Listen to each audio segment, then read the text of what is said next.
Good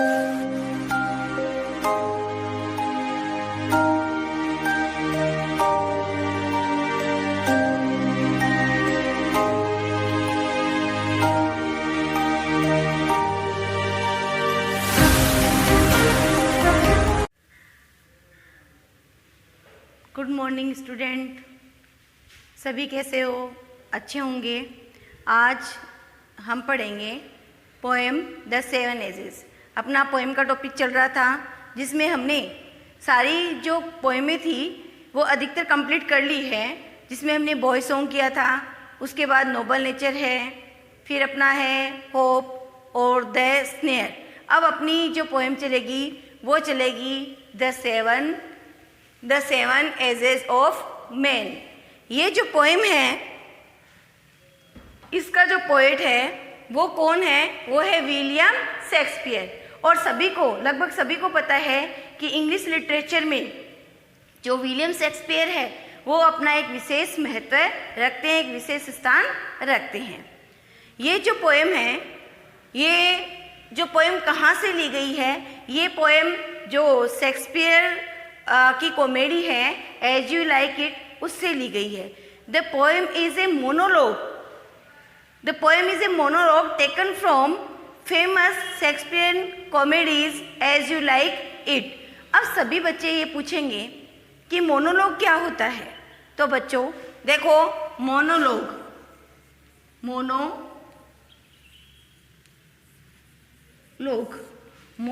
होता है स्वगत भाषण। स्वगत भाषण को समझो कि स्वगत भाषण क्या होता है। देखो, मोनोलॉग में ये होता है कि व्यक्ति केवल अपने आप में ही उस चीज़ को बोलता है, एकालाप करता है। हम उसको स्वगत भाषण भी कह सकते हैं या एकालाप भी कह सकते हैं, जिसमें क्या होता है कि सामने से जो व्यक्ति होता है वो कहने का मतलब ये कि यहाँ पर एक स्पीकर होता है, लेकिन सुनने वाला लिसनर वहाँ पर कोई नहीं होता है, सिवाय किसके? केवल और केवल ऑडियंस के। कहने का मतलब है ये चाहे कोई ड्रामा हो, यदि कोई ड्रामा चल रहा है और इसमें यदि कोई मोनोलॉग चल रहा है तो उसमें केवल और केवल कौन दिखेंगे? जो बोलने वाला व्यक्ति है, जो स्पीकर है, वो दिखेगा और ऑडियंस उसको देखती हुई दिखाई देगी। तो मोनोलॉग, मैं आशा करती हूँ आपको समझ में आ गया होगा। मोनोलॉग का मतलब होता है एकालाप और स्वगत भाषण। समझ में आया सबको? जिसमें व्यक्ति बोलने वाला होता है और लिसनर कोई भी नहीं होता है, केवल और केवल ऑडियंस होती है। अब देखिए, जो the seven ages of man है, ये पोएम मैंने आपको बताया है शेक्सपियरियन जो कॉमेडीज है उसमें से लिया गया है, एज यू लाइक इट में से।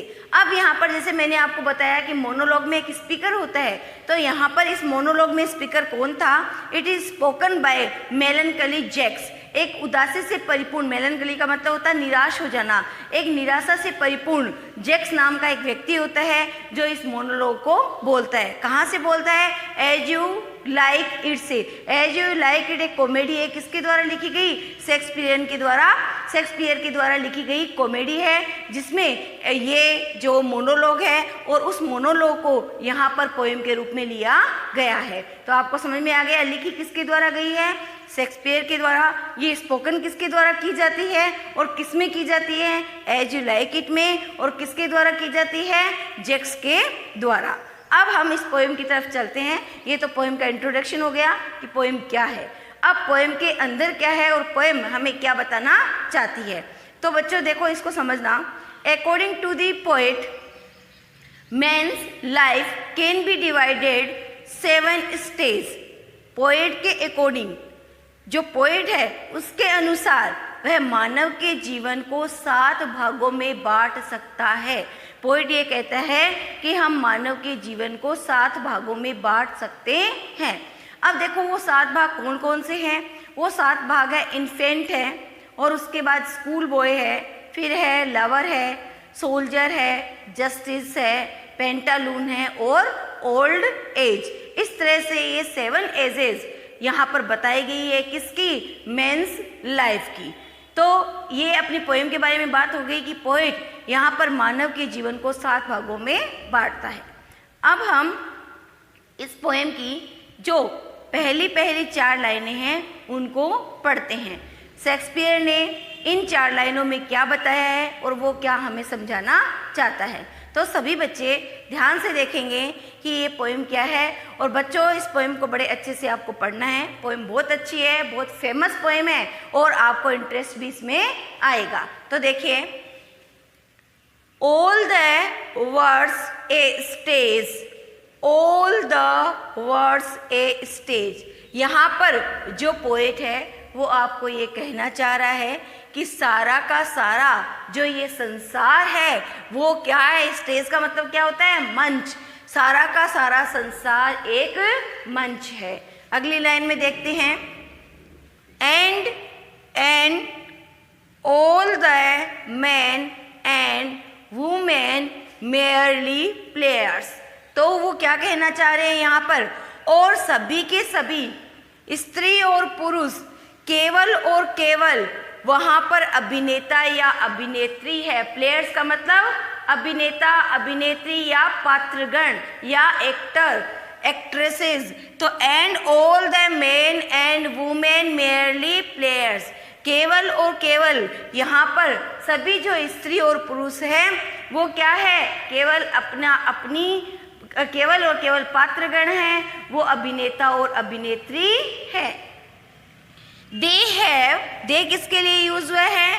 मैन एंड वुमेन के लिए। उसी के अकॉर्डिंग क्या हो गया? यहाँ पर प्रोनाउन यूज हो गया देयर। तो देखिए, they have their exits and their entrances and one man in his time plays many parts. तो देखिए, एग्जिट्स का मतलब होता है बाहर की तरफ जाना, बाहर निकलना। बाहर वाला जो दरवाज़ा है उसके ऊपर आपने देखा होगा लिखा हुआ होता है बाहर जाने का जो रास्ता होता है, वहाँ पर क्या लिखा हुआ होता है? एग्जिट्स। एग्जिट्स का मतलब क्या होता है? बाहर जाना, बाहर के लिए। और ये बाहर निकलने का, और ये एंट्रेंसेस का मतलब होता है प्रवेश द्वार। तो देखिए वो क्या कह रहे हैं यहाँ पर? दे हैव देयर एग्जिस्ट। तो देखिए, they have there exist. Exist का मतलब होता है बाहर से बाहर निकलना। वे क्या करते हैं? देयर एंट्रेंसेस, वे प्रवेश करते हैं और बाहर निकल जाते हैं। कहाँ पर प्रवेश करते हैं? इस रंगमंच पे। कौन से रंगमंच पे? संसार रूपी रंगमंच पर सभी स्त्री और पुरुष एक अभिनेता या अभिनेत्री के रूप में प्रवेश करते हैं और बाहर निकल जाते हैं। And one man in his time plays many part. और यहाँ पर पोइट ये कहना चाह रहे हैं कि एक व्यक्ति अपने समय में, उसी समय में क्या करता है? प्लेज यानी भूमिकाएं निभाता है। मैनी पार्ट्स, अलग अलग प्रकार की भूमिकाएं निभाता है। एक व्यक्ति एक समय में अलग अलग प्रकार की भूमिकाएं निभाता है। फिर से हम इन 4 लाइनों को एक बार देख लेते हैं। बहुत अच्छी पोएम है। यहाँ पर पोएट कह रहा है, पहली लाइन में देखो क्या कह रहा है कि ये संसार क्या है? एक रंगमंच है। और इस संसार के सभी स्त्री और पुरुष, मेयरली का मतलब होता है केवल, और प्लेयर्स यानी क्या होता है? पात्रगण। कि यहाँ के सभी और स्त्री और पुरुष केवल और केवल पात्रगण हैं। केवल पात्र है किसके? इस संसार रूपी रंग मंच के। दे हैव किसके लिए आया है? All the man and women. They have their exits and their entrances. वे क्या करते हैं? वहाँ पर प्रवेश करते हैं और बाहर निकल जाते हैं। कहाँ पर प्रवेश करते हैं? इस मंच पर प्रवेश करते हैं और बाहर निकल जाते हैं। And one man in his time. और एक व्यक्ति एक ही समय में अलग अलग भूमिकाओं का निर्वाह करता है। अलग अलग भूमिका को वो वहाँ पर अपनी पूरी करता है। तो कैसे करता है? ये लास्ट वाली लाइन को हम अच्छे से समझेंगे कि देखो, प्रत्येक व्यक्ति एक ही समय में अलग अलग क्या करता है? रोल अदा करता है, अलग अलग भूमिका को निभाता है। कैसे? जैसे कि यदि मैं अपने पे लूँ तो मैं यहाँ पर एक लेडीज़ भी हूँ, एक टीचर भी हूँ और साथ साथ में मैं किसी की बेटी भी हूँ, मैं किसी की बहू भी हूँ और मैं किसी की पत्नी भी हूँ, मैं किसी की वाइफ भी हूँ, मैं किसी की माँ भी हूँ। तो देखो एक ही समय में मैंने कितने रोलों को प्ले कर दिया, बहुत सारे रोल का प्ले कर दिया ना। वैसे ही देखो आपके लिए यदि देखा जाए तो आप क्या हो, एक स्टूडेंट भी हो, आप विद्यार्थी भी हो, आप किसी के बेटे या बेटी भी हो, आप किसी की बहन भी हो, आप किसी के भाई भी हो, है ना। इस तरह से आप किसी की पोती भी हो, है ना। इस तरह से आप अलग अलग पार्ट को अदा कर रहे हो, आप किसी की बुआ भी हो। तो एक ही समय में क्या करता है, एक व्यक्ति अलग अलग जो पार्ट है उनको अदा करता है। तो इस तरह से ये पोएम है, मैंने आपको बता दिया है। फिर से मैं आपको एक बार रिपीट कर देती हूँ कि ये जो पोएम है ये शेक्सपियरियन जो कॉमेडीज़ है एज यू लाइक इट वहाँ से ली गई है।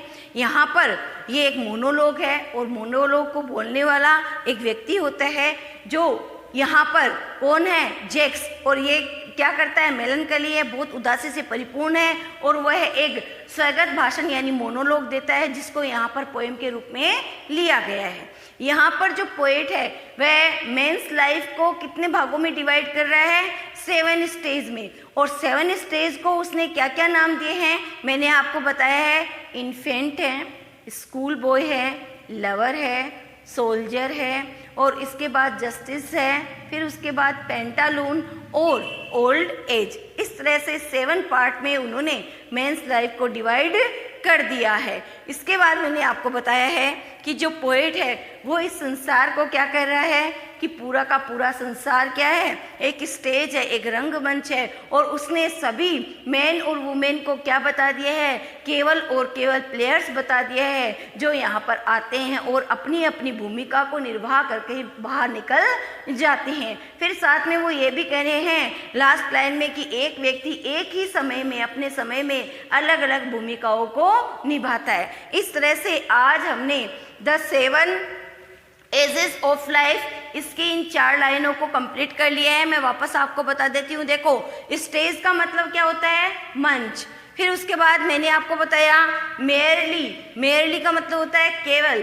प्लेयर्स का मतलब होता है क्या, पात्रगण। उसके बाद देखो किसके लिए है मैंने आपको बताया है, यहाँ पर प्रोनाउन यूज किया गया है ये बताया है। इसके बाद ये क्या है, एग्जिस्ट का मतलब क्या होगा, ये होगा बाहर निकलना। और एंट्रेंसेस का मतलब होता है प्रवेश द्वार।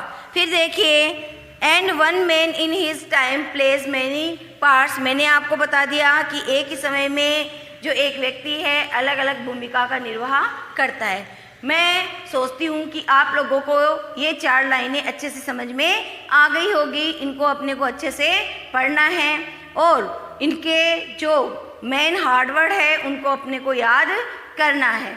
आप इसका स्क्रीनशॉट लेना चाहो तो ले सकते हो।